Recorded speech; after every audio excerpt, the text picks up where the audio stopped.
Now, the president of the ANC has been in the executive of the ANC since 1991. He would rather advise me than me advising him.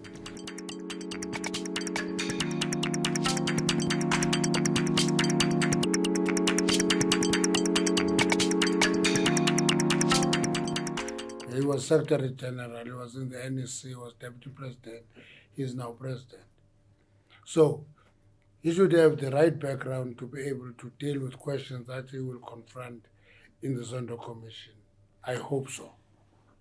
The only thing about the Zondo Commission that I discovered practically is that never try to manufacture the truth. State facts as you understand them, so that when they are asked again, after 5 hours, you give the same answer. If they are asked after 4 days, you give the same answers because you have given answers as you understand and know them.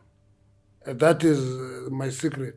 I've seen many people going to Zondo Commission saying all sorts of things, distort the truth, try to look good, and when questions are asked, they run into problems because lies have short legs. If you listen to the discussion today, you can think that is the first time there is a step-aside resolution in the ANC. But if you are honest yourself, you know that 2 chief whips of the ANC in Parliament were asked to step aside. 2. You will remember that a Deputy President of the ANC, when confronted with the charges of the arms deal, was asked to step aside. And that list goes on. The Minister of Communication, my friend Diana Pule, was asked to step aside. And that list is long. That list is long. But people, for convenience, make it a new resolution. And when it was taken in December 2017, they make us to believe that it was taken for Comrade Ace, the Secretary General. But it was 2017. Comrade Ace was not Secretary General. He was elected in that conference as Secretary General. So that resolution is not Comrade Ace Makashula's resolution. It's a resolution of conference. Step aside is a simple resolution. I understand it fully. It's a resolution about the reputation of the African National Congress. If your action impacts negatively on the reputation of the ANC, you are asked to step aside. And actually, if you read that resolution carefully, it will tell you that step aside is a voluntary act and it reflects your consciousness. You take a conscious decision to step aside to limit the impact of your action on the reputation of the ANC. Only when you refuse to do so should the party take action on you.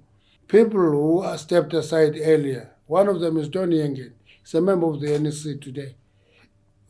Why his career not ended? Another one was President Jacob Zuma. He came out of the step aside and became the president of the ANC. So it is convenient to make assumptions that are not backed by facts. Now, anybody who assumes that I don't talk to Comrade Ace is mistaken. I do talk to him. Actually, more regular than people appreciate. But what I'm not going to do is to dig into him in public. I won't do that. Attack his person, attack his personality, attack his way of doing things. But when I'm not happy, I take a journey, go to him and say, Comrade Ace, this thing, the way you are going about it is not on forever. RET forces is a mischief, basically.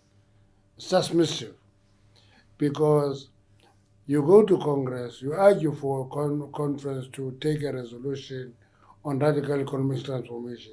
I hear this fight about whether it is radical economic transformation or radical socio-economic transformation. To me, that's not the issue. The issue is that radical transformation is urgent. All of us in the ANC agree with that. Okay. But once you add something new called force, you are creating an entity